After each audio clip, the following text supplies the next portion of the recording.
Tardes, ella estaba en sala de espera. Lo siento.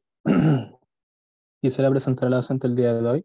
La expositora que impartirá la presente sesión es Alicia Fuentes Rebolledo, la cual es psicóloga, posee un magíster en intervención psicojurídica y forense de la Universidad de Diego Portales, posee un diplomado en enfrentamiento y una entrevista forense de niñas y niños por la Universidad de Griffith, Australia, y actualmente está cursando el magíster en investigación en psicología de la Universidad Alberto Hurtado. En la actualidad se desempeña como instructora de la Unidad de Desarrollo de la Academia Judicial de Chile para la formación de jueces y jueces en ámbitos relacionados con infancia y adolescencia. Sin nada más que agregar, le damos un paso a Alicia para que inicie la exposición del día de hoy. Muy bien, muchas gracias. Muchos han saludado por el chat, así que también los saludo a todos, a todas. Bienvenidos a este espacio del día de hoy. Es tarde, 8 de la noche, así que espero que podamos tener la energía para poder llegar hasta el final, porque además ustedes saben que al final también se hace un sorteo para un cupo del curso que justamente tiene que ver con estas temáticas, así que voy a empezar para que empecemos en este espacio de este seminario.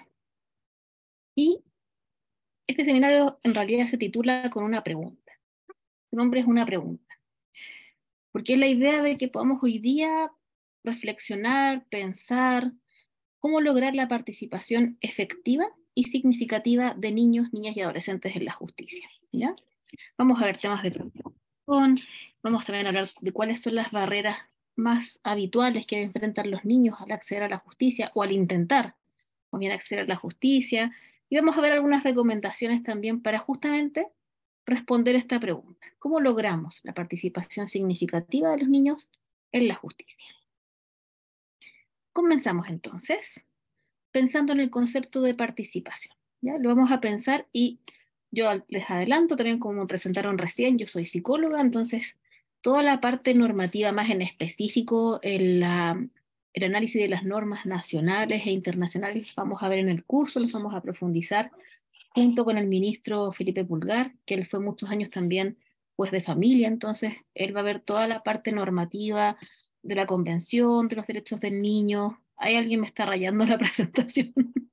Eh, igual puedo ver, pero solicitaría que la persona que lo hizo, que no sé quién fue, no raye más. No sé si podemos, no sé si la persona de Adipa estará por ahí para ver si podemos sacar estas rayas.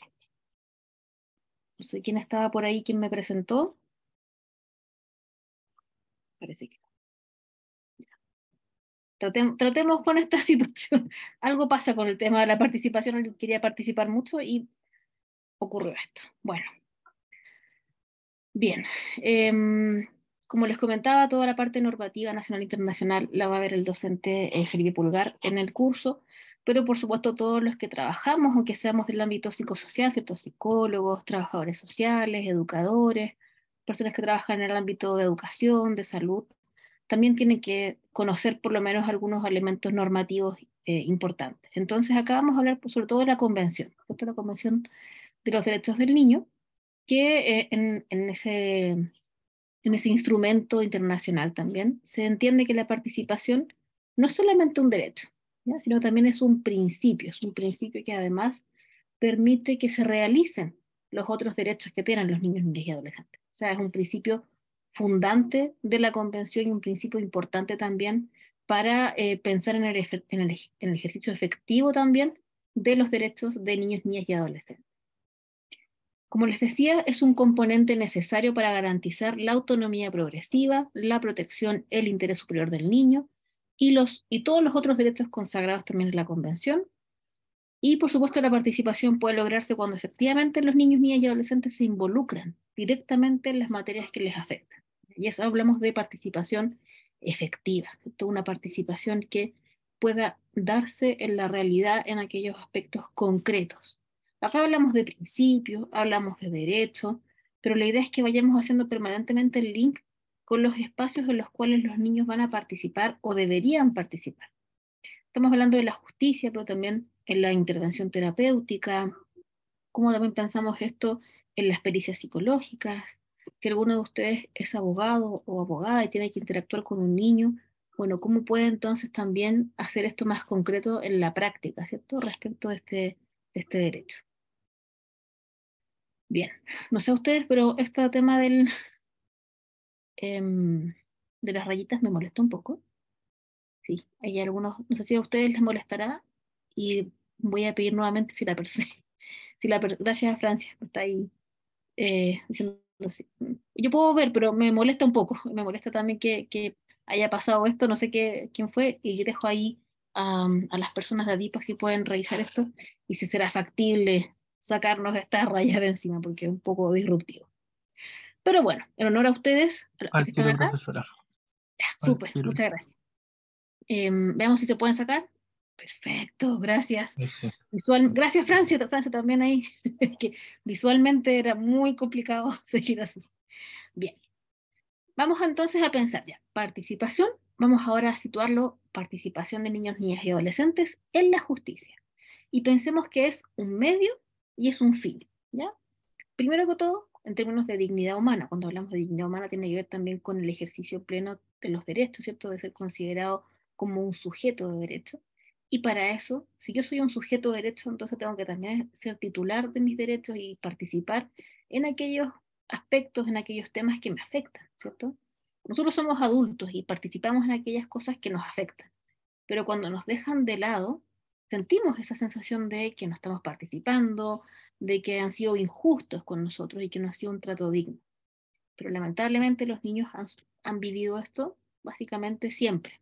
Nosotros mismos, si vamos atrás a nuestra infancia, seguramente nos pasó mucho, que nos decían cosas como, pero si son niños, ¿cierto? Los niños no entienden, los niños no saben, o los niños no tienen que meterse en cosas de grandes, ¿cierto? Pero muchas veces estaban en juego nuestros propios intereses, los temas en los cuales teníamos que también tener algún tipo de opinión, ¿cierto? Una posibilidad de hablar. Y si lo pensamos en la justicia, aún más, porque en la justicia pueden tomarse decisiones respecto de la vida incluso de un niño, ¿cierto? En el caso de la adopción, por ejemplo, una medida de protección, o cuando han sido vulnerados sus derechos, la posibilidad de poder hablar sobre aquello, de poder decir también lo que pasó. Entonces la participación también representa un medio, no solamente un fin de lograr, ¿cierto? Poder hablar, dar mi opinión respecto de aquello, sino también un medio por el cual se realizan otros derechos también. Si yo pienso en el interés superior del niño, si yo pienso en la autonomía progresiva, todo también está muy estrechamente ligado con el derecho a la participación y particularmente, como dice la Convención, al derecho a ser oído, que no solamente algo verbal, no solamente como de aquí del oído, sino que de ser escuchado, ¿cierto? De tener algún tipo de participación en los asuntos que los afectan. Por ejemplo, no es posible garantizar el acceso a la justicia si a los niños, niñas y adolescentes se les niega ser escuchados durante los procesos judiciales. Y a veces no es que se les niegue directamente, sino que se omite. Por supuesto que también es una forma de no realizar este derecho, pero a veces se piensa, bueno, sí, he tenido muchos casos también, yo trabajé un tiempo en la Defensoría de la Niñez y también me llegaban muchos casos de familias, a veces adolescentes que recurrían a la Defensoría y decían, es que, no sé, mi caso estaba en un tribunal y de repente me llegó una citación a un PRM, ¿cierto? Un programa de reparación de maltrato, pero yo nunca supe por qué me mandaron para allá, por qué, nunca me preguntaron si yo quería o no estar en una terapia, nunca me escucharon antes.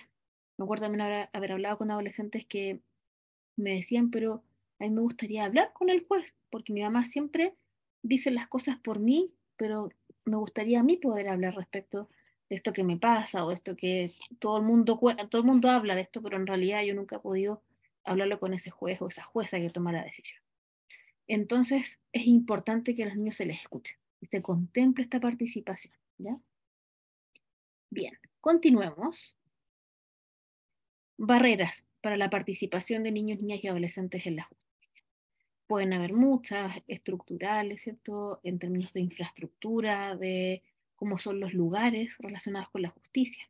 Y empecemos a pensar, por ejemplo, en cómo es una comisaría, ¿cierto? Cómo es un cuartel policial, cómo son los tribunales. Pensemos también ahí si tienen todas las características y condiciones para que un niño vaya y se sienta tranquilo para participar en ese lugar. Otras barreras también culturales, lingüísticas, el lenguaje es un tema muy relevante en la justicia. Incluso para personas adultas ya puede ser complejo entender el lenguaje jurídico y el mundo jurídico, más aún para un niño. Entonces, ¿cuáles son las barreras para la participación de niños, niñas y adolescentes en los sistemas de justicia? Primero, que muchas veces son involucrados en procedimientos que no entienden ni se les explican adecuadamente. Entonces, esta citación está citado para una declaración, está citado para una audiencia, o fue derivado a un lugar, como decíamos antes, a un programa de reparación, a una terapia, una intervención, y se les informó qué era ese procedimiento, en qué contexto, cuál es el alcance de su participación, qué significa, así como en concreto, participar de esa diligencia, se les explicó en un lenguaje que pudiesen comprender.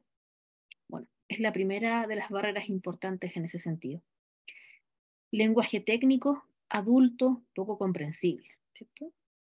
O sea, mismos conceptos como a veces denuncia, audiencia, medida de protección, declaración.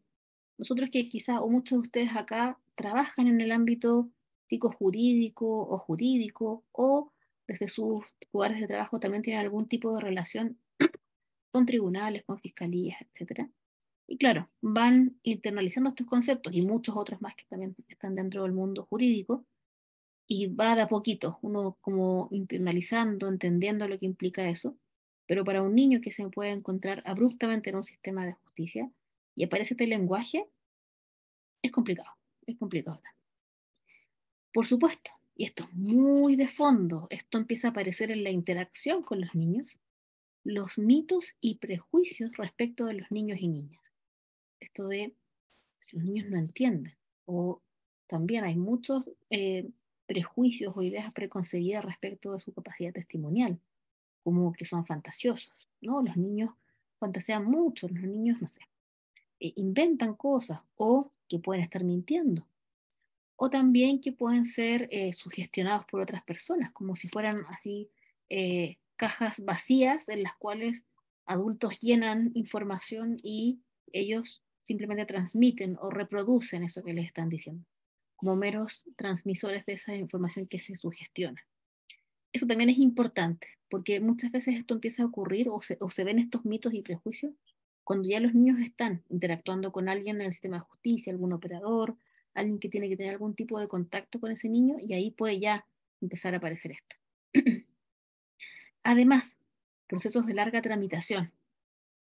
Yo fui mucho tiempo perito en temas de delitos sexuales, y me pasaba que yo, no sé, tenía que hacer una pericia, por ejemplo, de una causa del año 2012.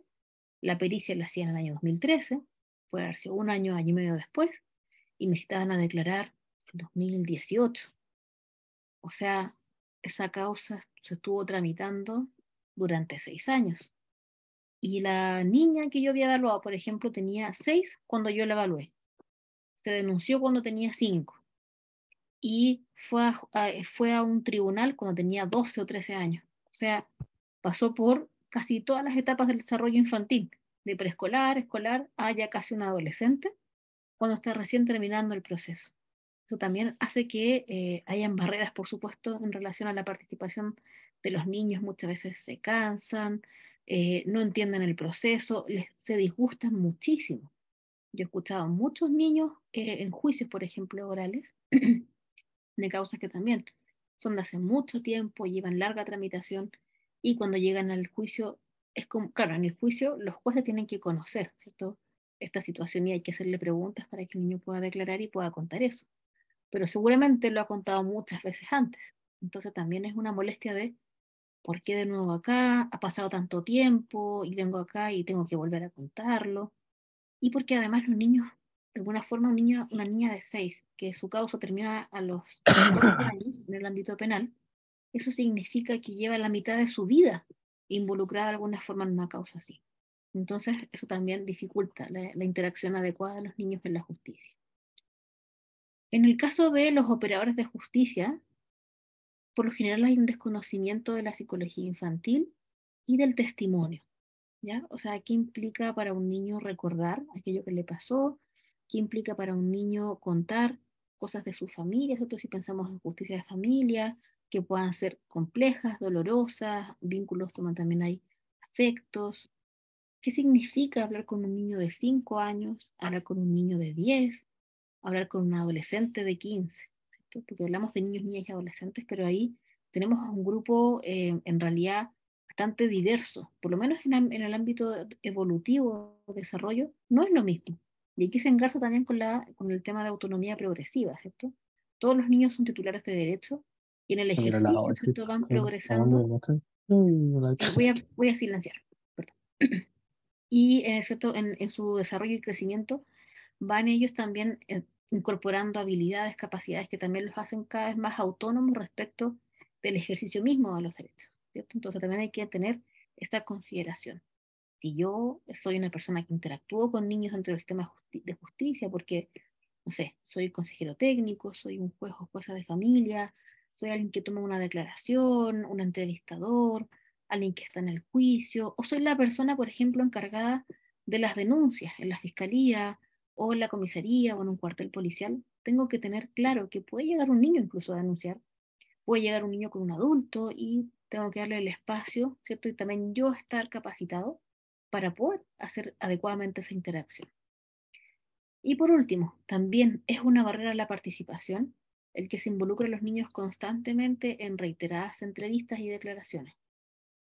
Los niños pueden, por supuesto, como cualquier persona, ir cambiando detalles cuando hacen muchas declaraciones respecto de una situación, porque además estas entrevistas son hechas por personas que no siempre, o esta toma de declaraciones, no siempre están totalmente capacitadas o con las habilidades para poder hacer preguntas adecuadas, preguntas que no contaminen sus testimonios, sus relatos.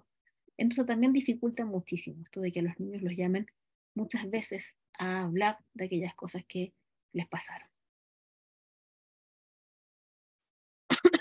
Como yo les comentaba antes, si bien hoy día no vamos a hacer un análisis normativo, porque eso escapa también de mis posibilidades digamos, en detalle, y va a ser parte del curso, sí, por supuesto, todos tenemos siempre a la mano, los que trabajamos en el ámbito de vulneración de derechos respecto de un niño, seamos psicólogos, trabajadores sociales, educadores, en el ámbito de salud, tenemos que tener ahí a la mano, ¿cierto? En físico o en nuestro computador, la Convención sobre los Derechos del Niño. Y un artículo relevante, sobre todo para los efectos de este seminario, es el artículo 12 de la Convención de los Derechos del Niño, que habla del derecho a ser oído. Y dice lo siguiente, yo dejé ahí subrayar algunas cosas importantes también respecto de este artículo, que está compuesto por dos ítems. Por una parte dice, los estados partes, ¿cierto? Todos los que han suscrito la convención, que son la mayoría de los países, Estados Unidos no lo ha firmado, el resto sí, los estados partes garantizarán al niño que esté en condiciones de formarse un juicio propio el derecho de expresar su opinión libremente en todos los asuntos que afectan al niño, teniéndose debidamente en cuenta las opiniones del niño en función de la edad y madurez.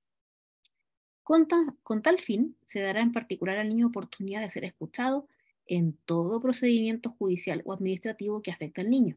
Aquí dicen todo, ya sea directamente o por medio de un representante o de un órgano apropiado en consonancia con las normas de procedimiento de la ley nacional. Entonces acá tenemos varios elementos importantes. Expresar la opinión libremente. Quienes toman algún tipo de entrevista, declaración, interactúan con un niño, lo están escuchando en un procedimiento judicial o administrativo, tienen que también considerar si ese niño está hablando libremente, no está sometido a alguna presión, alguien que esté quizás ahí intencionando algo en particular, ¿ya? Saber que el niño efectivamente, al hablar conmigo, se siente libre, se siente en condiciones de poder justamente participar, ya no está siendo coaccionado eventualmente en asuntos que afectan al niño, ¿cierto? Por supuesto. Y ahí puede ser una amplia eh, gama también de materias. Pienso, por ejemplo, en el ámbito de familia, medidas de protección relacionadas con un niño, cuidado personal, relación directa y regular, adopción también, por supuesto, en el ámbito penal, cuando son víctimas de delitos también. En, bueno, hay una ley para eso, que es la ley de entrevista investigativa, la ley 21.057 en Chile, que también habla del trato adecuado a los niños en ese contexto, ¿cierto? Cuando van a hacer, van al juicio o están en un trámite de la investigación que lleva la fiscalía. Y por supuesto también tenemos que tener en consideración la edad y madurez de un niño. Pero nuevamente es la pregunta para nosotros, más que para el niño. No es si preguntarle al niño, ¿estás en condiciones? ¿Tienes la madurez para poder hablar de este asunto? Sino que somos los adultos, todos los que operamos, los que tenemos que de alguna forma escuchar a ese niño o niña, es yo sé lo que puedo esperar de este niño de 4 años o de este adolescente de 15. ¿Sí? Es más bien cómo nosotros como adultos facilitamos esa comunicación, ¿ya? Porque en todo momento el niño puede tener alguna forma de comunicación, ¿ya? Tenemos que ser los adultos quienes nos sensibilicemos en esto, nos capacitemos, nos formemos para poder entender qué podemos hacer en ese sentido. Y también yo dejé subrayado esto, yo habría subrayado nuevamente el todo, ojalá en todo procedimiento, no es que ojalá, debería ser en todo procedimiento, ¿cierto?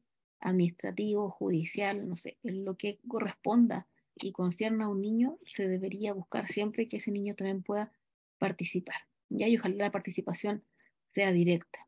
En caso que se considere que no es adecuado o no es lo mejor para el niño, ahí, como dice este artículo, por medio de un representante, ¿cierto? Un órgano apropiado, algo que también pueda de alguna forma llevar la voz del niño al procedimiento que se está conociendo. El Comité de los Derechos del Niño, ¿cierto? Está la Convención, y el Comité de los Derechos del Niño, que es de la ONU también, es el que va llevando también, viendo también el análisis, la evaluación, los avances que hay en cada estado parte respecto de la materialización de los derechos de los niños. Y ha señalado que el artículo 12, ¿cierto? Este artículo que vimos recién, es uno de los 4 principios generales de la Convención. La participación está junto con el derecho a la no discriminación, el derecho a la vida y el desarrollo, y la consideración primordial del interés superior del niño. Tenemos como pilares, ¿cierto?, de la Convención. Están los derechos, hablamos del derecho a ser oído, y entonces pensemos aquí que este artículo, además de ser un artículo en sí mismo, es un elemento que también permite que otros derechos puedan materializarse, puedan hacerse efectivos. Entonces está aquí como 4 pilares, como 4 patas de una mesa: el derecho a ser oído, ¿cierto? El derecho a la no discriminación, o sea, ya las constituciones hablan de que todos nacemos iguales en derecho, ¿cierto? Y deberíamos, por supuesto, siempre pensarlo así, más aún en el caso de niñas y adolescentes. Derecho a la vida y el desarrollo, y al interés superior del niño en todos eh, los asuntos que le conciernen. Bien, llevando un poco a la práctica este tema del derecho a ser oído, bueno, ustedes pueden encontrar en gran detalle cómo este artículo que ustedes vieron que tenían ahí 2 parrafitos, 2 acápites, también fue llevado y desarrollado en mayor extensión en la observación general número 12 que sacó el Comité de los Derechos del Niño. Y plantea varias cosas importantes, porque al leerlo, bueno, pensando también que eso es un artículo que lleva muchos años también, ¿cierto? Pero también al ir desglosando qué implica cada cosa que dice ese artículo, es importante pensar por lo menos en estos 3 aspectos. Yo creo que ahí pueden haber más, pero yo creo que para los efectos de esta charla esto es importante. Por una parte, el derecho a ser oído es una garantía del titular. Es como que el niño tenga esta herramienta, tiene este lápiz, ¿ya? Este es el derecho a ser oído, tiene este lápiz como herramienta. Pero puede también decidir si ejerce ese derecho o no lo ejerce, ¿ya? Y quienes estamos ahí digamos, en interacción con el niño en ese contexto, solo nos cabe facilitar, ¿cierto? En caso de que decida ocupar esto, ok, decido ocupar el derecho, decido ocupar el lápiz, yo le voy a entregar entonces las condiciones para que lo ocupe, entregaré un cuaderno, ¿cierto? A eso me refiero como en sentido figurado. Pero puede ser que el niño diga, no, no quiero hablar de esto, no quiero opinar sobre esto. Y eso es voluntario, puede ejercer o no esa garantía que tiene en ese derecho, ¿ya? Y los demás, solo nos queda entonces respetar ese ejercicio del derecho, porque decir que no al derecho también es una forma de ejercerlo, ¿ya? Pero también es importante entonces que para ambos casos, y sobre todo para el caso en el que el niño diga sí, voy a participar, sí, voy a dar mi opinión, capacitación de los operadores de justicia. Los operadores de justicia son muy diversos, ¿cierto? Tenemos personas que son funcionarios, funcionarias, la mayoría de los que están en algunos cargos importantes son abogados, abogadas, ¿cierto? Y probablemente no tienen en su formación de base, en sus profesiones, ¿cierto? De base, en sus carreras de base, por ejemplo, aspectos como psicología del desarrollo, ¿cierto? Pero resulta que tienen que interactuar con personas que están en desarrollo. No son personas adultas que puedan ser pares como ellos, sino que son personas que están en un proceso especial de su vida, en un momento especial de su vida, que están en desarrollo y hay que también conocer esos aspectos importantes.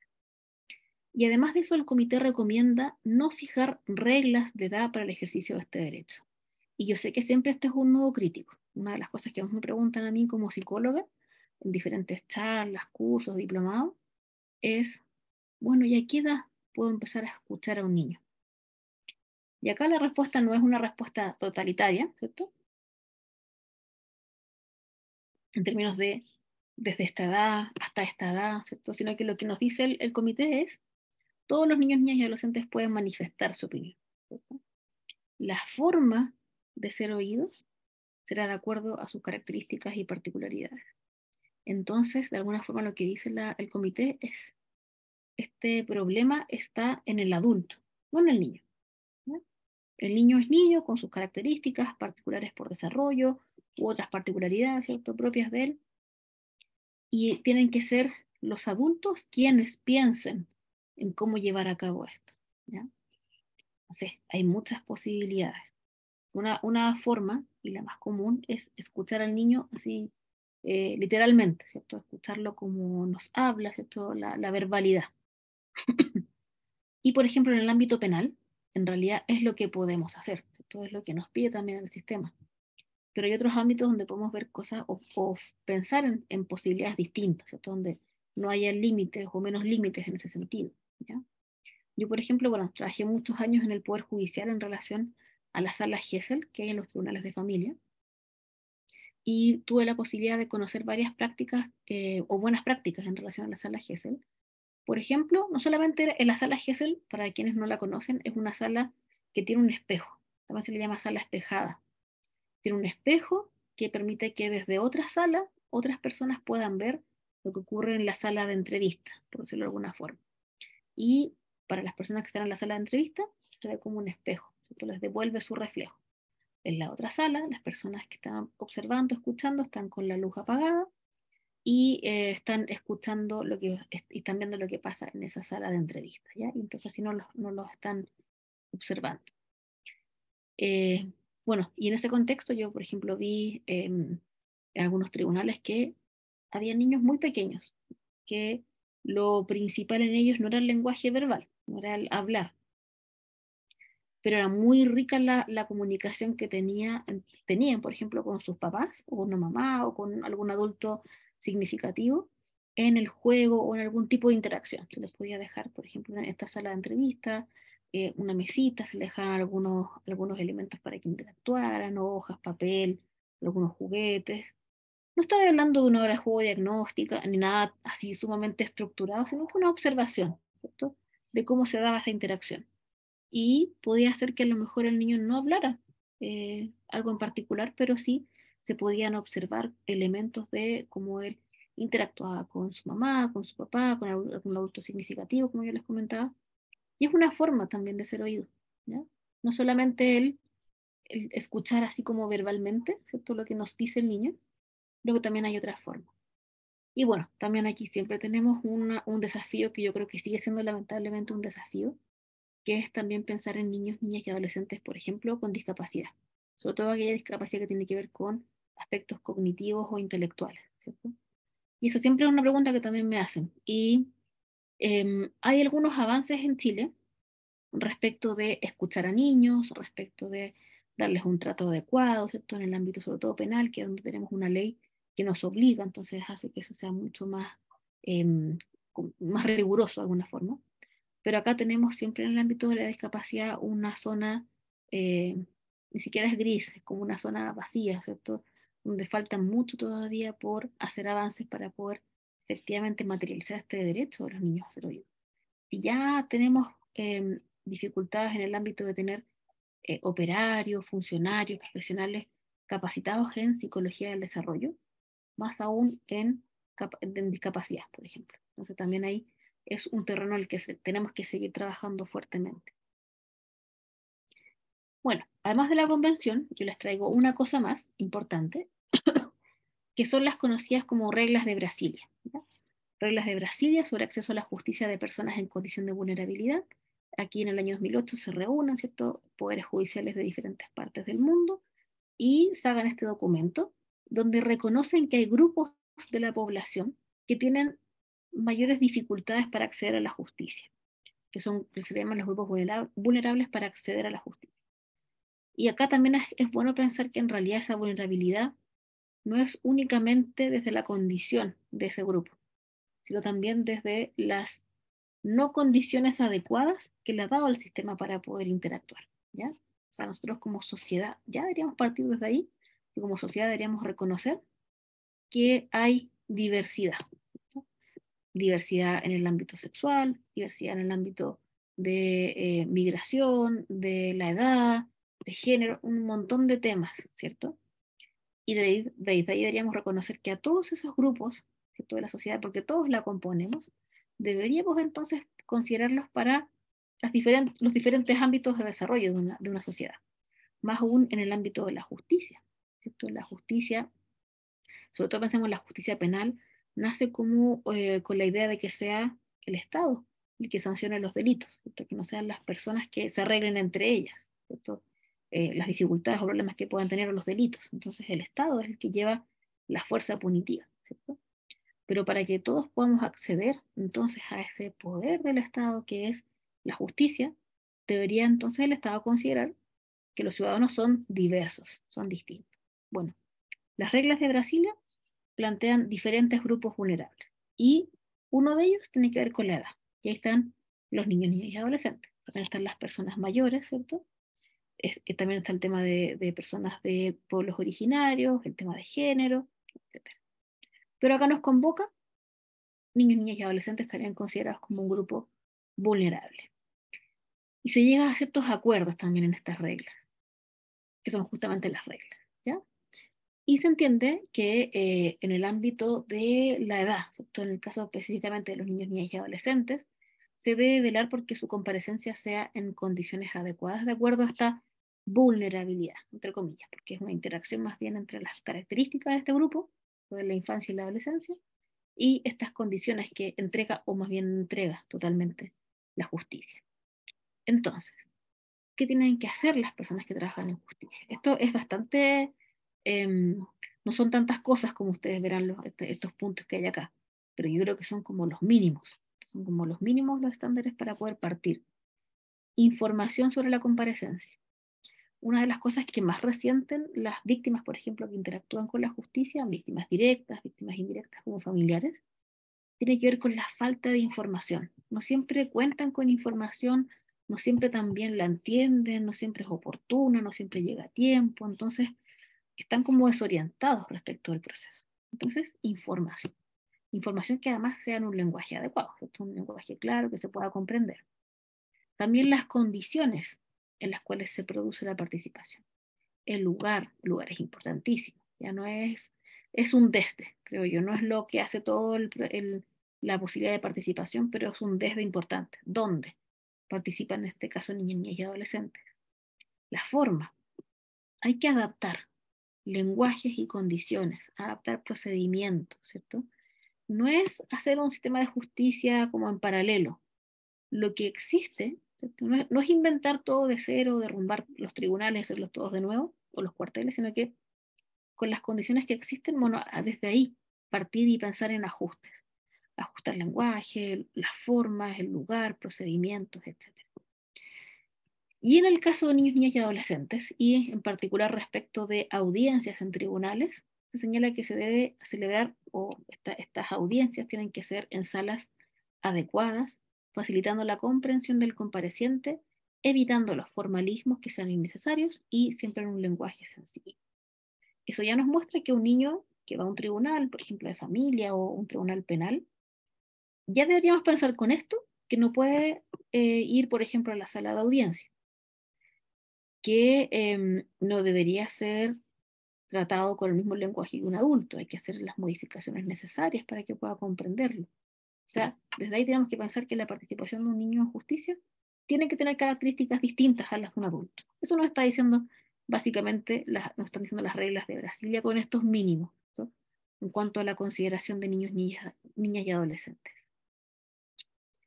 Bueno, ¿qué comprende el derecho a ser oído? ¿Ya? Esto es algo que en realidad lo pensé en términos de verbos, ¿ya? Verbos, acciones, para que salgamos un poco de la letra, ¿no? De la letra que nos muestran también las normativas, que por supuesto son muy importantes, pero vayamos haciendo este nexo con la realidad. Ser percibido, ser visto, ¿cierto? Y ser considerado como un sujeto de derechos. Esto lo repetimos mucho, pero eso es básicamente que el adulto entienda que está frente a una persona. Yo me acuerdo en un seminario lo dije así como, esto es tan importante como pensar, o tan básico en realidad como pensar que un niño es una persona. Partamos desde ahí. Es una persona que está en desarrollo. Desde ahí, por supuesto, está con algunas, o tiene algunas condiciones en particular que tenemos que también ser cuidadosos en ese sentido. Pero es un igual en tanto es otra persona más. No es un mini adulto, no es un niño que se está preparando para ser adulto y cuando sea adulto lo voy a considerar como persona. Ya es persona.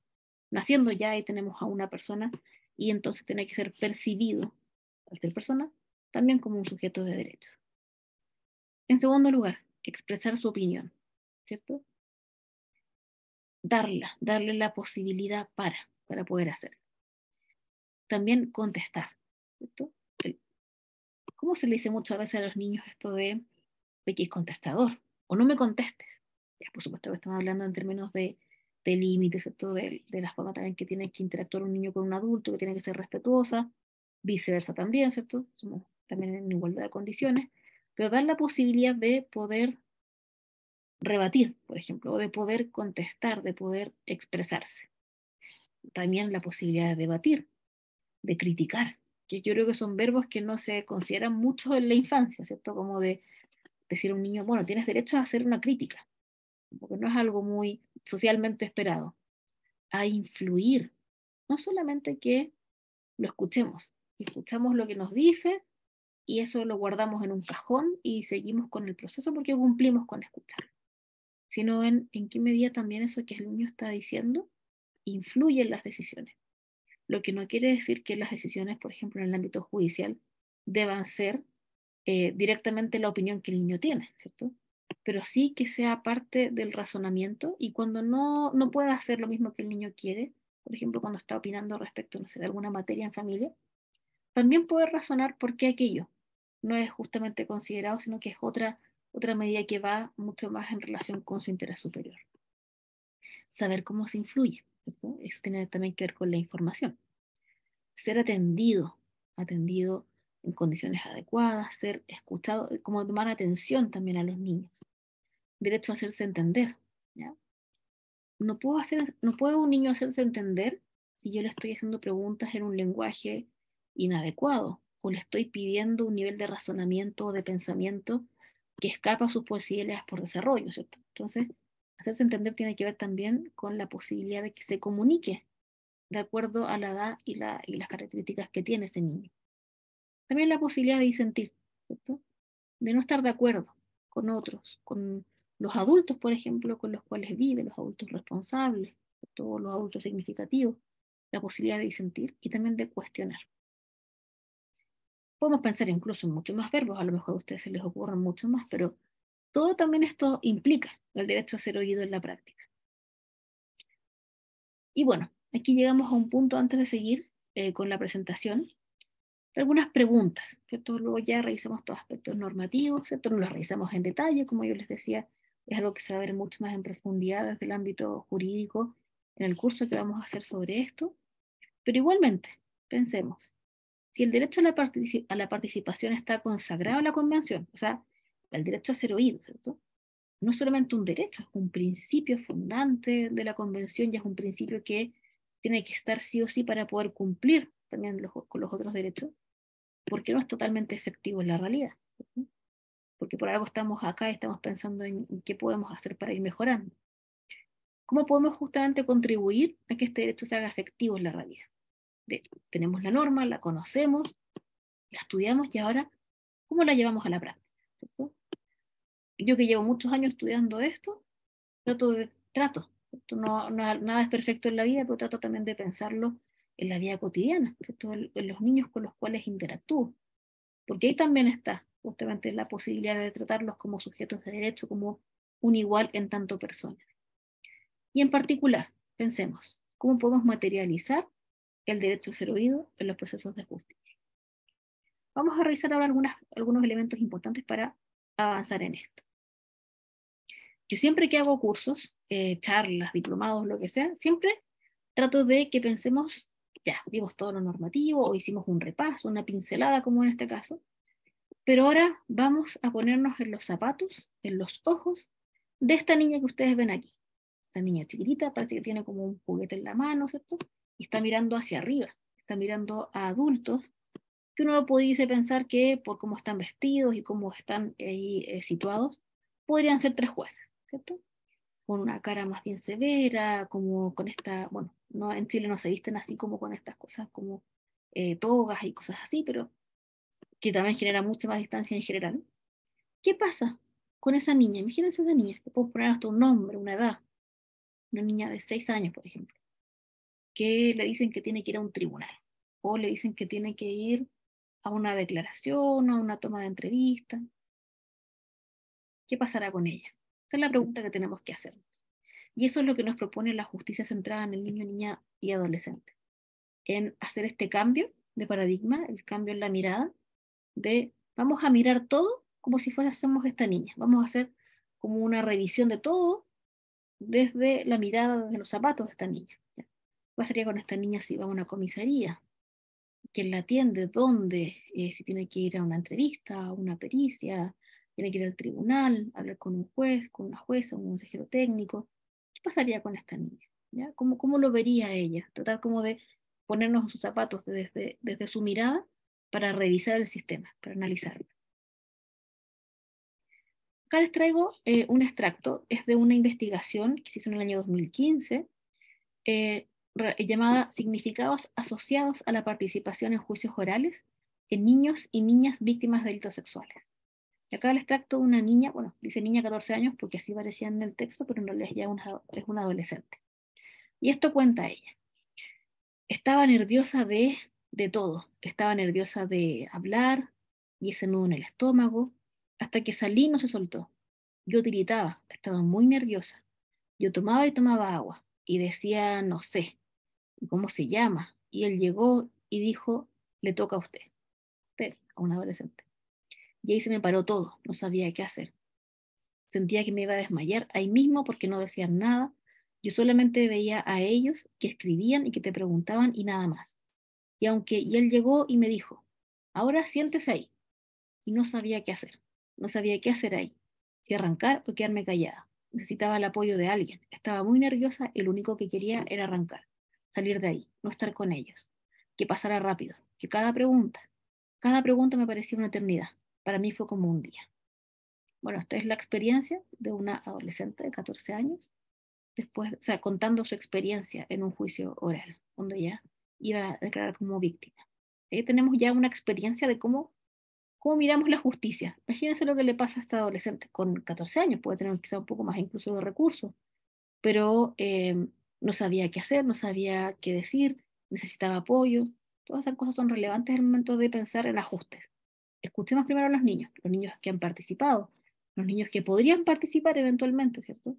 ¿Cómo lo piensan? ¿Cómo piensan la justicia? ¿Qué cambios podríamos hacer? Bueno, veamos ahora ya desde el ámbito psicosocial, ¿cierto? Mucho más del ámbito social en realidad, el concepto de participación. Acá no me voy a detener mucho porque quiero avanzar hacia conceptos un poco más actuales de participación. Para la RAE, yo siempre me voy al diccionario, partamos por el diccionario. ¿Qué es participación?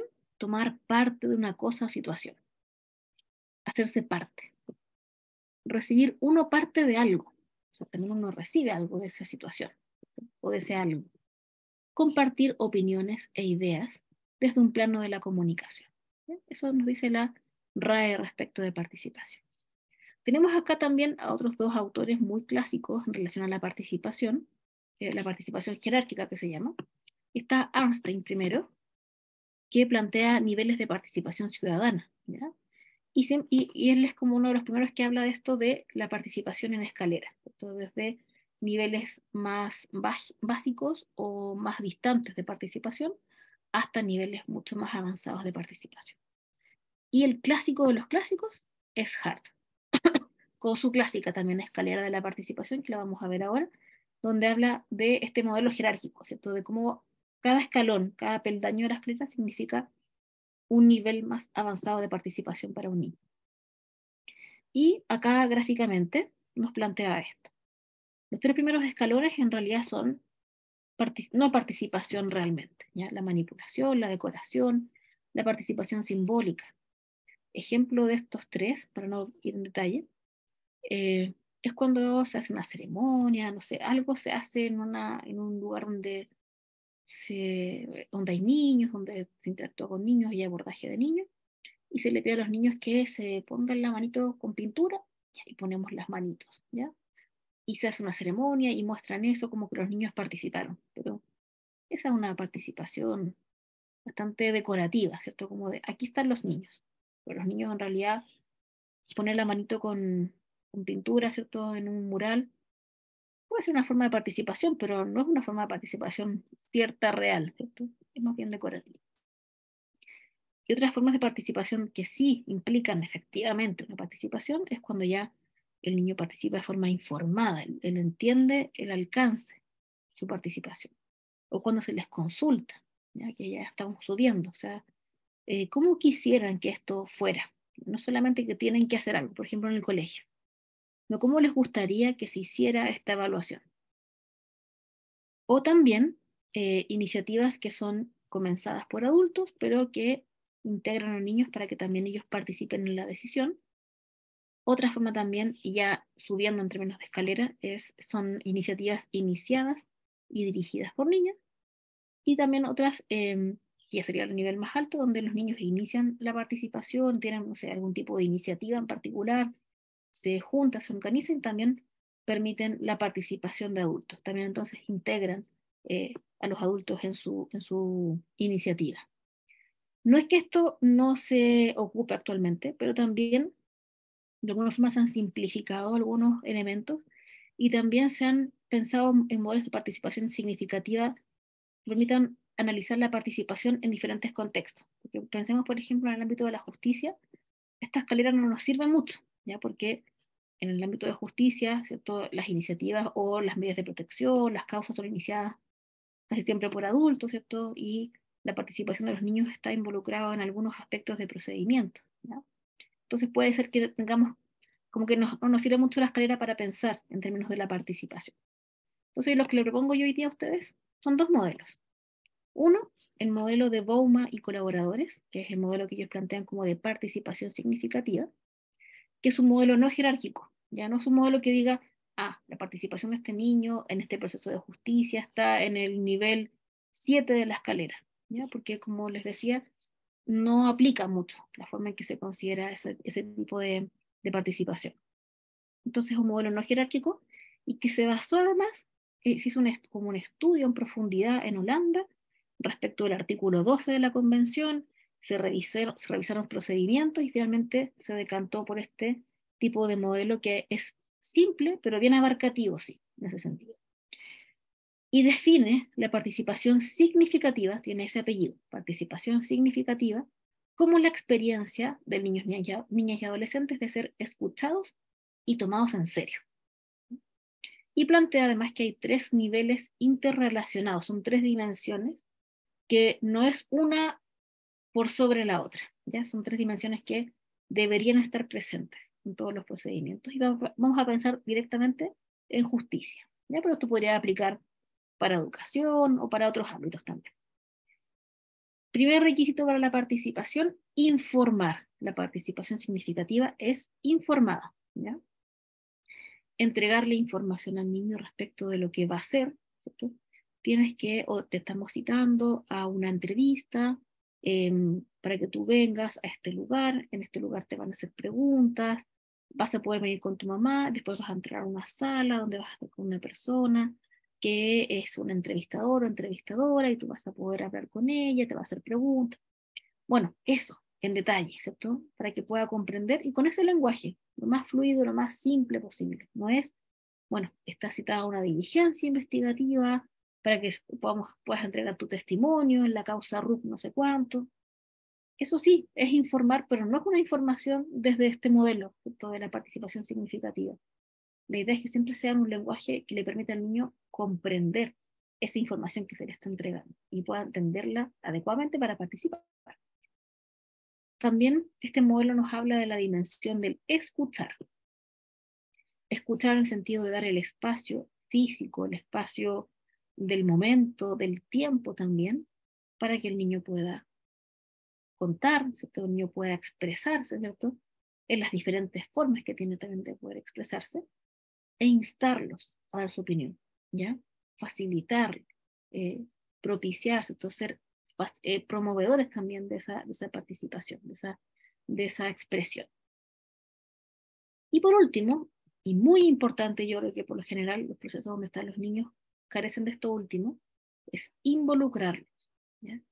¿Qué pasa con esta participación del niño en términos de que se le escuchó? Esto es la manifestación de comunicación que haya dado.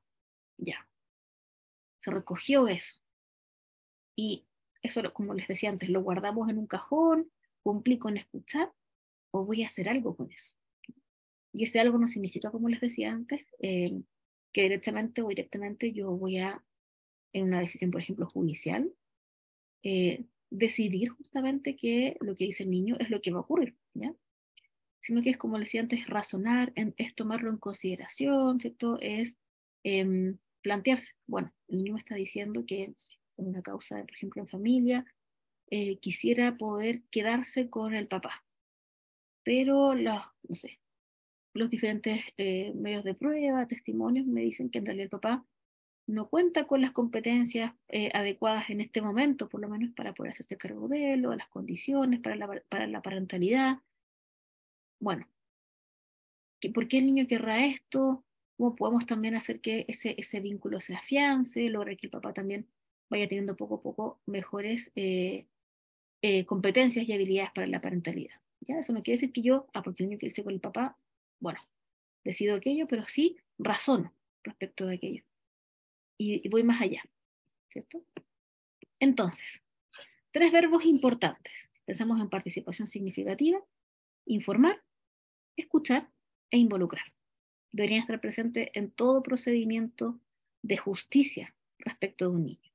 Por ejemplo, en el involucrar, darle una devolución al niño, que eso es algo bien poco dado en los sistemas de justicia, porque en realidad generalmente hay topes aquí también con tiempos, con recursos, ¿cierto?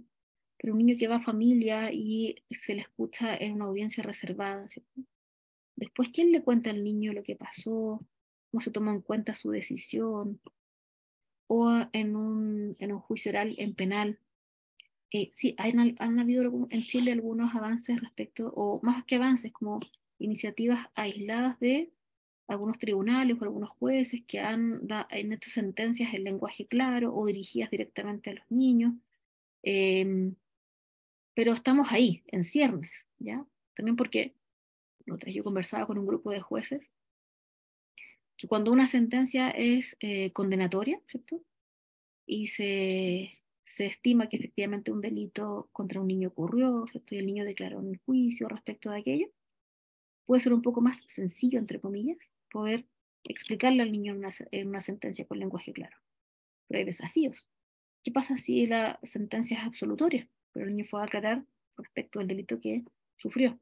¿Cómo se le explica entonces aquello? Tenemos, creo que también hay otra zona también de desafío en ese sentido.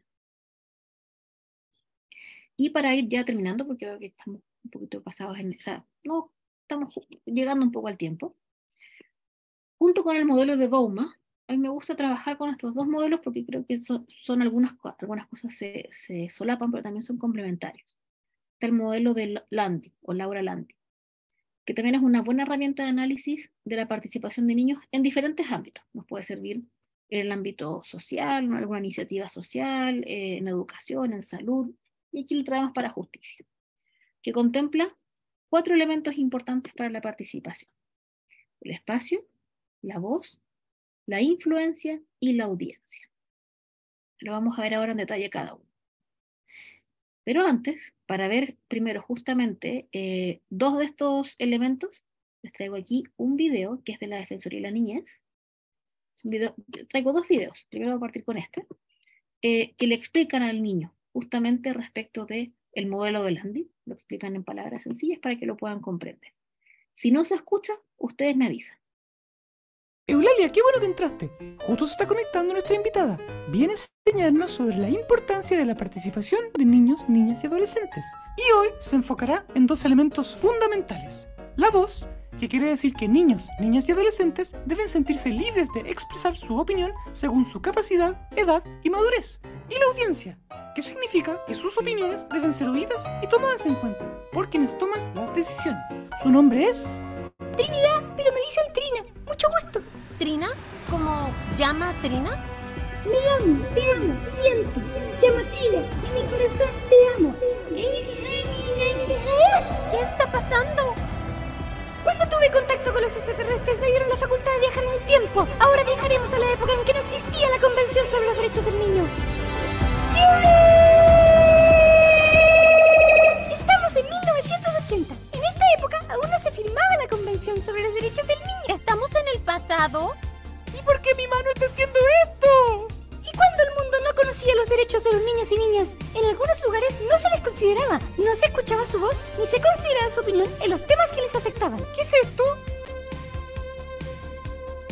Así es, y aunque menos que antes, sigue pasando hasta ahora, como cada vez que no se les escucha cuando se toma una decisión sobre cosas que les afectan o son de su interés, su educación, en sus escuelas o sobre su salud. ¡Listo! Ellos y ellas tienen derecho a participar con su voz y a ser escuchados por quienes toman decisiones que les afectan. Ah, claro, toda la razón. El Estado y las instituciones, además de la sociedad completa, son garantes de derechos y deben avanzar hacia modelos de mayor participación que les den voz y audiencia, como representación de niños, niñas y adolescentes en los medios de comunicación, en el debate público, etc. Podríamos hacer un programa en la tele, ¿no? Pero primero sigamos nuestro viaje por la historia de la participación de ellos y ellas. Para conocer sobre sus derechos humanos, ingresa a www.defensorianinez.cl. Bien, lo voy a dejar hasta acá porque solamente hay una pieza audiovisual de la Defensoría que nos muestra primero estos dos elementos, ¿cierto? Voz y audiencia respecto del modelo de Laura Lund. Eulalia, qué un bueno. modelo, como yo les comentaba, de análisis, ¿cierto? Para considerar la participación de niños, para también concretizarla, no solo en el ámbito de la justicia, sino también en el ámbito social, educacional, salud, cuando tengamos que pensarlo, ¿ya?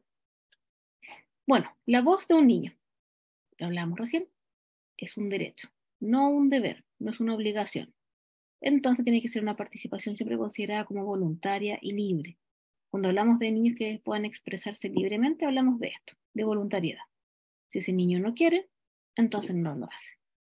Considerar formas diversas de expresión del niño, en la medida que se pueda, porque yo comprendo igual que los sistemas de justicia también tienen ciertos límites, como hablamos, por ejemplo, en el ámbito penal, pero también en la medida que se pueda, en otros ámbitos, niños pequeños y niñas pequeñas, cómo se pueden comunicar, cómo se pueden manifestar, verbal, no verbal, también en términos de la discapacidad, diversidad cultural, entre otros. Considerar a niños también que requieran apoyos específicos o ajustes para poder expresar sus opiniones.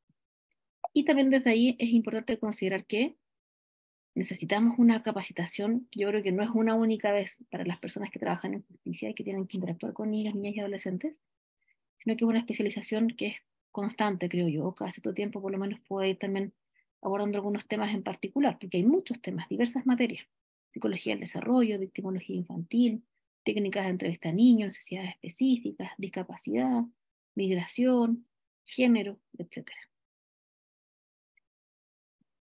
Audiencia, ¿cierto? ¿Qué significa esto?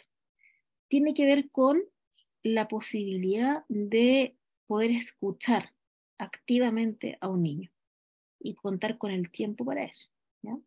Y yo les comentaba, trabajé hartos años en el sistema de justicia, trabajé también en el ámbito de familia, y me encontré a veces con limitantes que eran estructurales, ¿sí? Espacios de audiencia de media hora, donde a veces quedaban 5 minutos para escuchar a un niño. Entonces, hagamos pasar al niño que estaba afuera, y pasaba a la sala de audiencia y cortito le hablábamos y chuta, estoy pensando ya que viene la otra audiencia, ¿cierto? Y no es por no querer hacerlo bien, sino porque el tiempo apremia, hay otras cosas que están ahí, entonces hay aspectos estructurales respecto a escuchar, cuándo escuchar, pero también dar ese espacio para que se pueda desarrollar esa escucha activa. Y por supuesto los niños pueden ser escuchados en audiencias de familias, en audiencias en penal, por ejemplo, pero con los ajustes necesarios para su participación. Salas especiales, salas distintas, apartadas, ¿cierto? Apartadas para poder interactuar de forma más tranquila con el niño, niña o adolescente, para poder también tener un espacio especial para poder escucharlo. Y por supuesto considerar el principio de autonomía progresiva. Acá también tengo el otro video de la Defensoría. Creo que estoy compartiendo sonido, déjenme averiguar. Si no se escucha, ustedes me indican. Estos son para los otros dos elementos del modelo de Justo se está conectando nuestra invitada. ¿Viene ¿Qué vamos a hacer esta noche, Eulalia? Lo mismo que hacemos todas las noches, profesora. aprender sobre la historia de la participación de niños, niñas y adolescentes. Hoy hablaremos de dos cosas importantes sobre el espacio que debe permitir que los niños, niñas y adolescentes definan los temas y sean instancias seguras, proactivas e inclusivas, y sobre la influencia, es decir, que sus opiniones deben ser atendidas por quienes están a cargo del proceso. Además, en caso de que no se consideren sus opiniones... Esperen un segundo, creo que estoy con una dificultad de audio. Espérenme.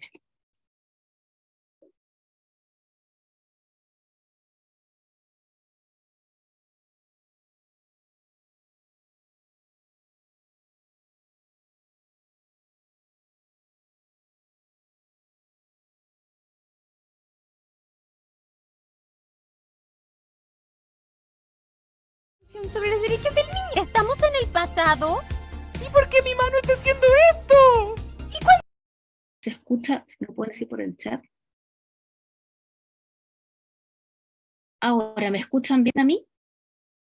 Sí se escucha bien, Cosas que les profesora, afectan o pero son de su interés, recién su escuchaba educación, en sus sobrepuesto el audio. escuelas o sobre su salud. ¿Están listos?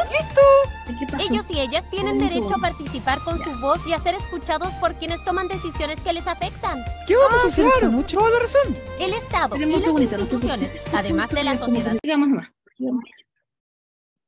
Bien, entonces estábamos en este video que no sé si lo habrán podido escuchar, pero voy a ponerlo de nuevo aunque sea cortito. ¿Qué vamos a hacer esta noche, Eulalia? Lo mismo que hacemos todas las noches, Pinky, aprender sobre la historia de la participación de niños, niñas y adolescentes. Hoy, ¿Qué vamos a hacer esta noche, Eulalia? lo mismo que hacemos todas las noches, Pinky, aprender sobre la historia de la participación de niños, niñas y adolescentes. Hoy hablaremos de dos cosas importantes, sobre el espacio, que debe permitir que los niños, niñas y adolescentes definan los temas y sean instancias seguras, proactivas e inclusivas, y sobre la influencia, es decir, que sus opiniones deben ser atendidas por quienes están a cargo del proceso. Además, en caso de que no se consideren sus opiniones, se les debe explicar por qué no y resolver sus dudas si las manifiestan.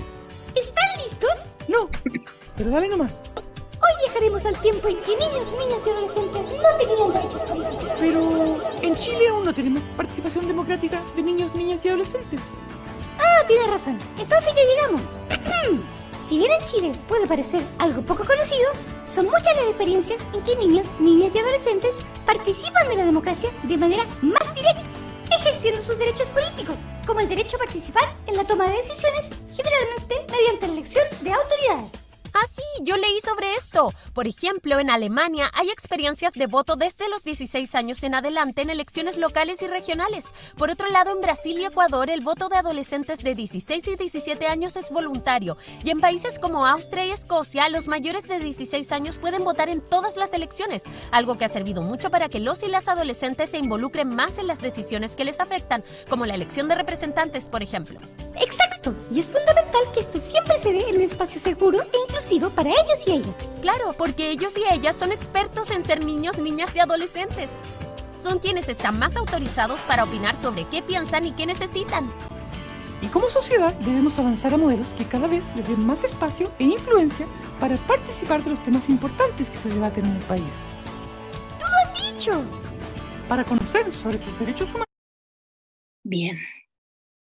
avancemos un poquito, les pido disculpas porque creo que tiene que ver con mis audífonos. Se conectaron solo los audífonos, así que por eso se escuchaban dos cosas al mismo tiempo, así que mil disculpas por eso. Entonces avanzamos hacia estos otros dos elementos del modelo Lambda, que habla del espacio y la influencia. Espacio lo consideramos desde dos perspectivas: el espacio físico, donde participan los niños, y también como las condiciones, el cómo participan los niños. Ahí siempre considerar inclusión y diversidad. Los niños son distintos ya en términos etarios, pero también hay diferentes posibilidades y condiciones que también los pueden hacer distintos y diversos entre sí. También tener en consideración aquello.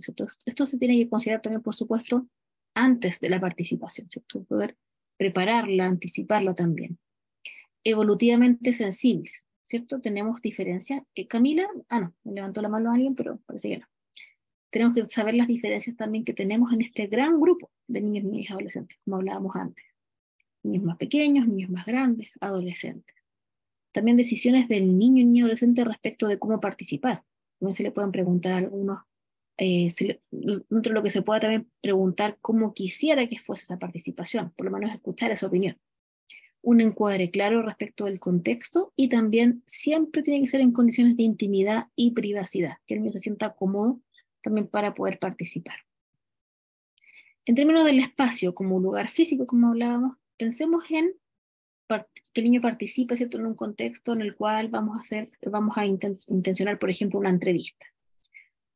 Ojalá libre de sonidos y ruidos externos, elementos que no distraigan al niño, elementos también dentro de la sala que no sean distractivos, evitar juguetes, ¿cierto?, en el caso de que no vamos a considerar los juguetes como un medio de comunicación, sino que pueden eventualmente distraerlo.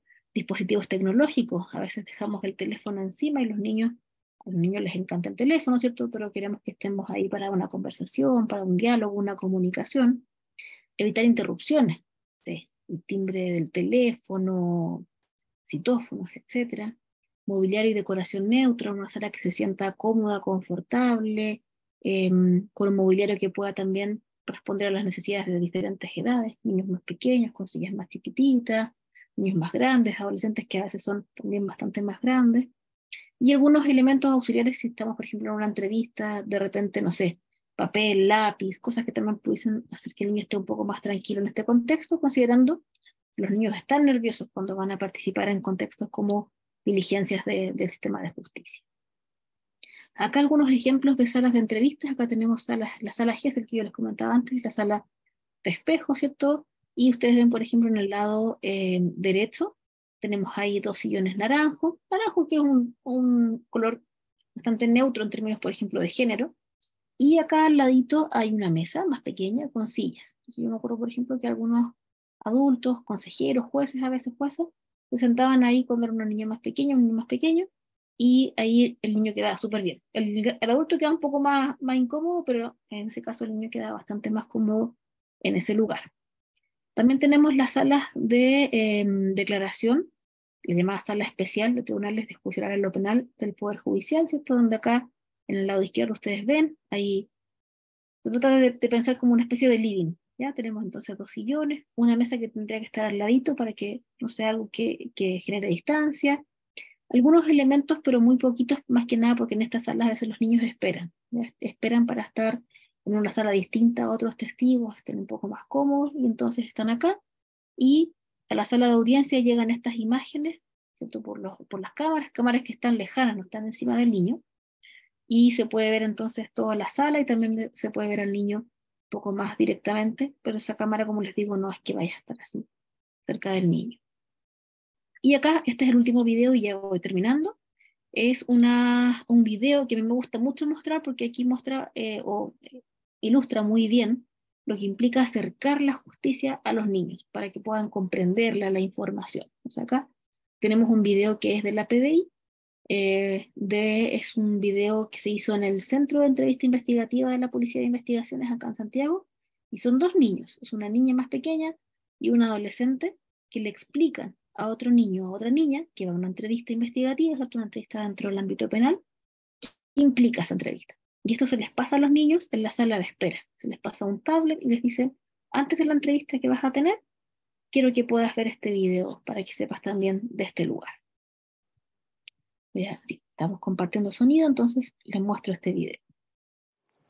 Hola, mi nombre es Felipe. Y mi nombre es Maite. Bienvenidos al centro de entrevista. Así como se ve desde afuera. Ahora vamos a entrar porque está en el 4º piso. Ya estamos adentro, es un lugar muy seguro. Hay varias puertas antes de llegar a donde estamos.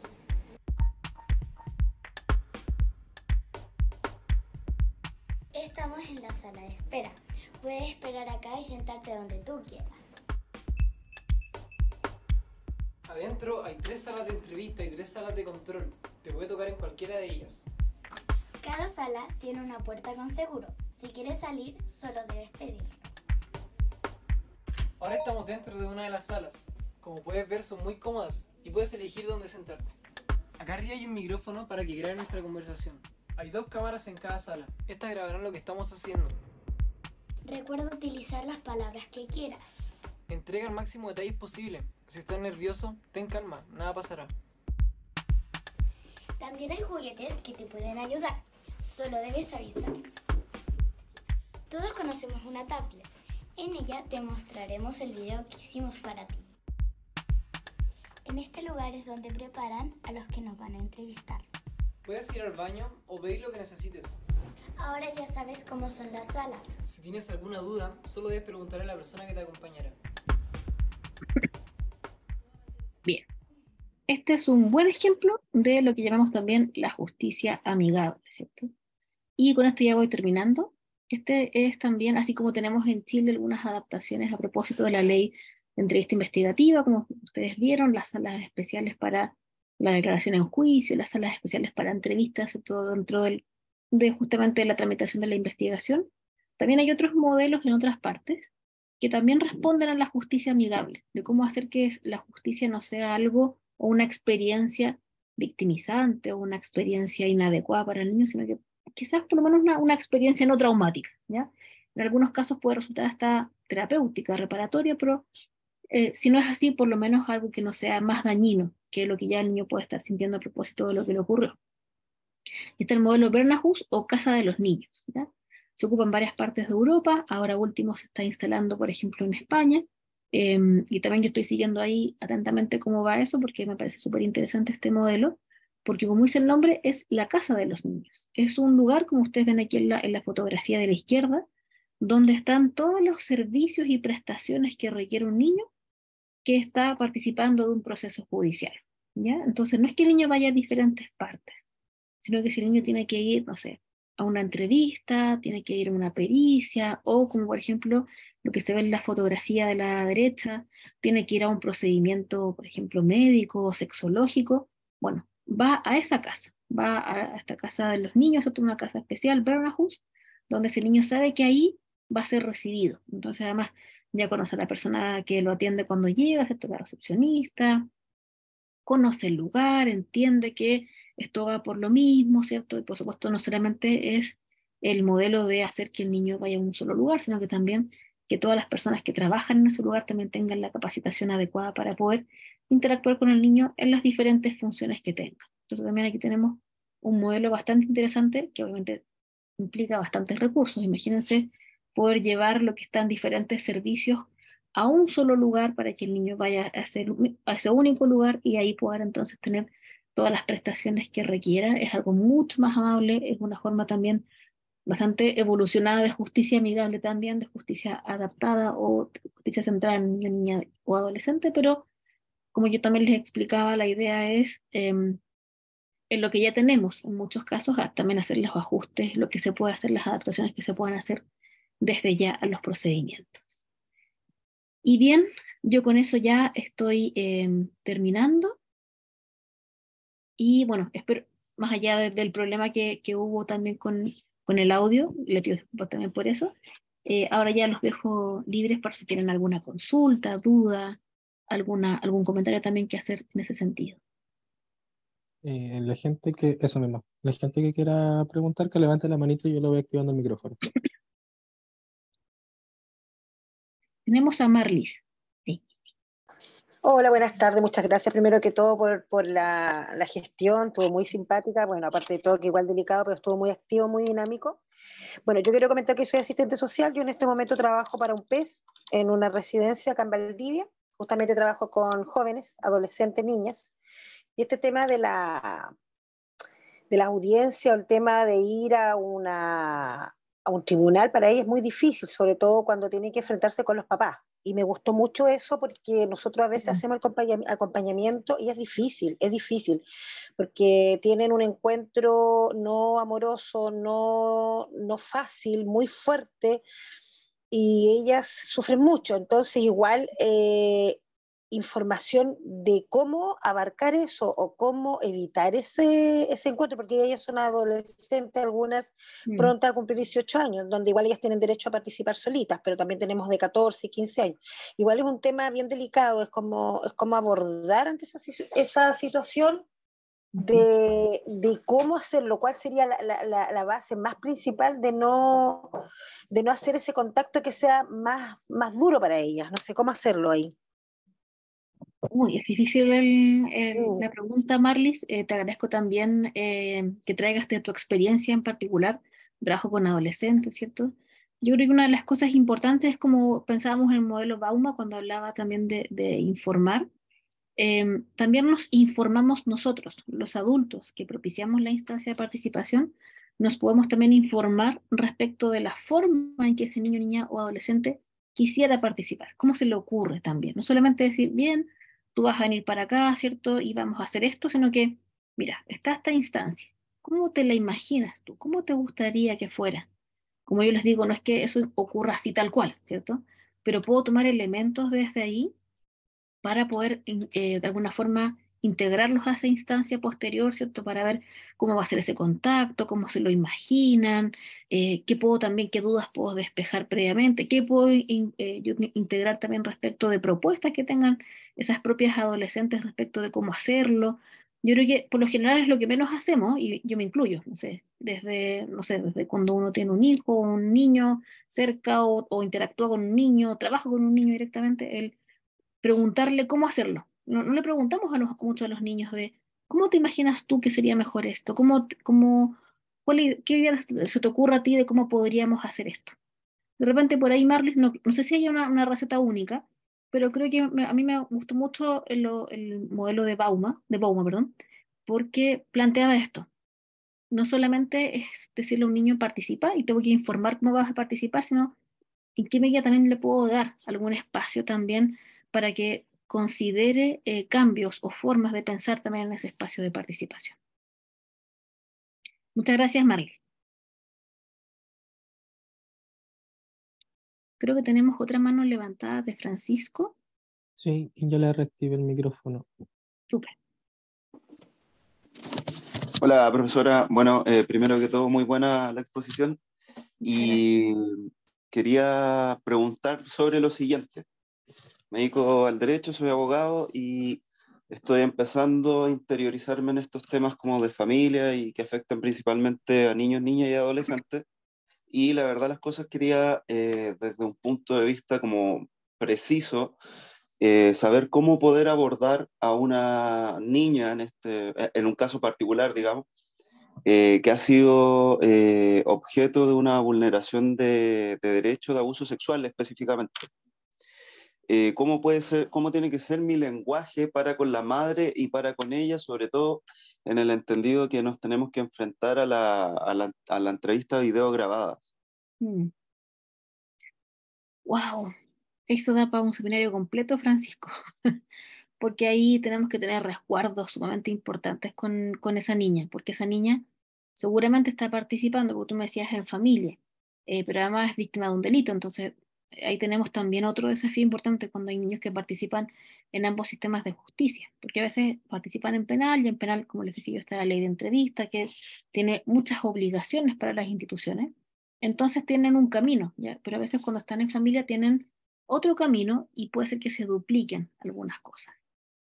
Entonces ahí siempre considera Francisco una cosa importante es que esa niña con la que tú vas a interactuar va a tener una entrevista investigativa. O sea, va a haber un espacio en el que ella va a poder hablar con detalle respecto de lo que le pasó, ¿cierto? Y si tú vas a ser el abogado que va a estar con esa niña y su familia en el contexto de justicia de familia, yo ahí siempre sugiero que no se aborde en profundidad. Yo sé que lamentablemente, como tenemos un niño que participa en ambos contextos, la entrevista investigativa la pueden ver algunas personas. La ley quedó sumamente restringida respecto de quiénes pueden ver esa entrevista, ¿cierto? Sería ideal que, por ejemplo, tú la pudieses ver, pero la ley no lo permite. Permite que la vean, por ejemplo, peritos del ámbito de familia que tuviesen que hacer una pericia, ¿cierto?, respecto, por ejemplo, a esta misma niña, y para no preguntarle no la pericia, tienen acceso a la entrevista. El juez o la jueza de familia, no el consejero, ni el abogado, ni el curador, el juez o jueza de familia también puede ver esa entrevista, entonces también eso le da la oportunidad de no tener que preguntarle a una niña, por ejemplo, de no, si es que eventualmente esa niña va a una audiencia. Entonces pensar más bien en tu interacción con la niña, ¿cierto? ¿Qué aspectos específicos necesitas de la interacción con ella o de la entrevista con ella, ¿cierto? Para poder preguntarle. Otros aspectos a lo mejor los puedes ver con la mamá, ¿ya? A lo mejor la mamá sí te puede comentar cómo se hizo la denuncia, cuál es la información de la denuncia, aspectos más del delito, ¿cierto? Y con la niña ver también aspectos que tengan que ver más con su protección, ¿cierto? Con lo que ella quisiera o lo que ella espera respecto del proceso, informarle también, creo una buena instancia para poder hablar con ella y que tú eres el abogado, contarle a la mamá, ¿cierto? Contarle a la niña que implica el proceso, ¿cierto? Porque eso es lo bueno, la niña va a tener un abogado que a lo mejor le va a poder estar explicando que está en una audiencia preparatoria en familia y de repente también va a ser llamada en el ámbito penal a una entrevista investigativa, como si estuvo, que se parece que se está preparando, entonces comentarle lo que significa eso, pero con la niña con mucho cuidado de entrar en materia, en el fondo de la situación, porque la instancia va a estar más en penal y entonces familia más que nada focalizarnos en la protección de la niña y no entrar en materia con lo que implica para una persona en general, más para un niño tener que recordar algo como lo que ella vivió. Creo que levantó de nuevo la mano Francisco.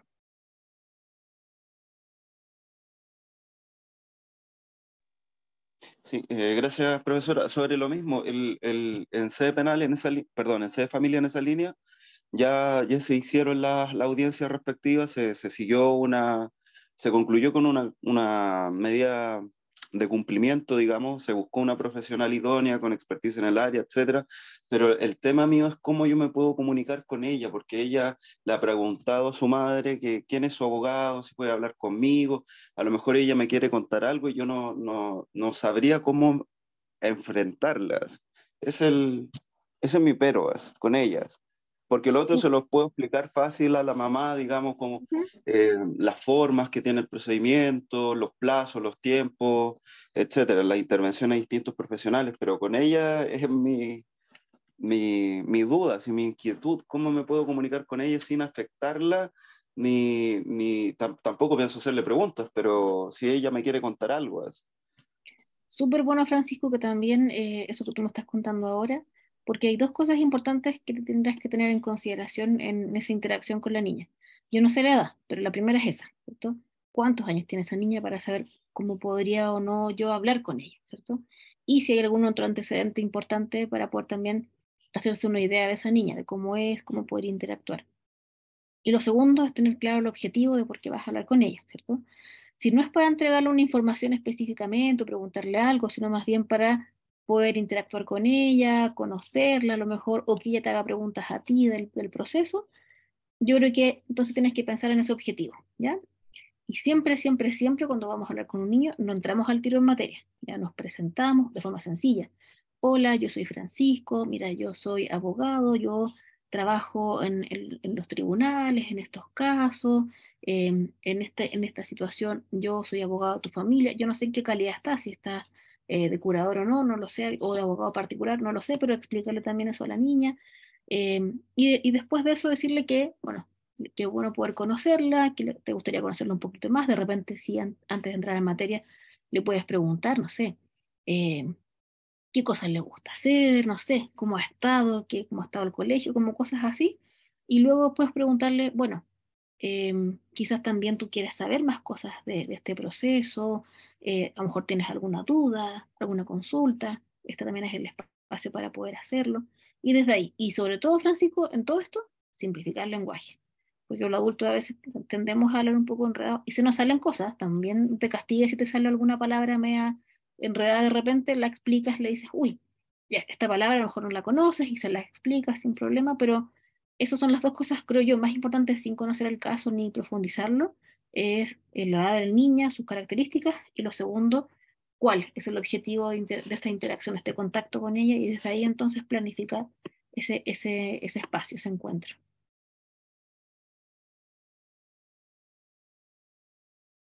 Súper, también Erika lo decía acá en el chat, Erika Valenzuela, ¿cierto? Introducir la conversación, exacto. No entramos al tiro, no es como, hola, soy Alicia, mira, estoy acá para hablar contigo de algo que te pasó. Y voy, no, sino que es como, hola, ¿quién soy yo? ¿Cierto?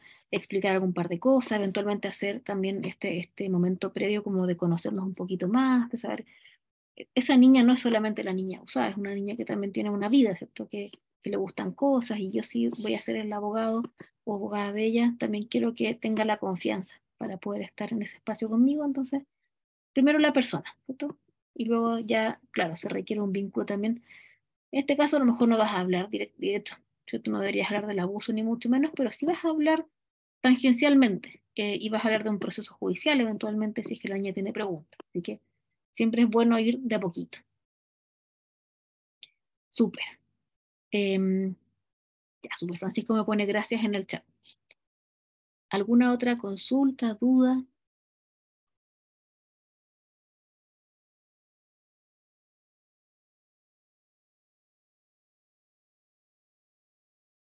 ¿Alguna otra duda?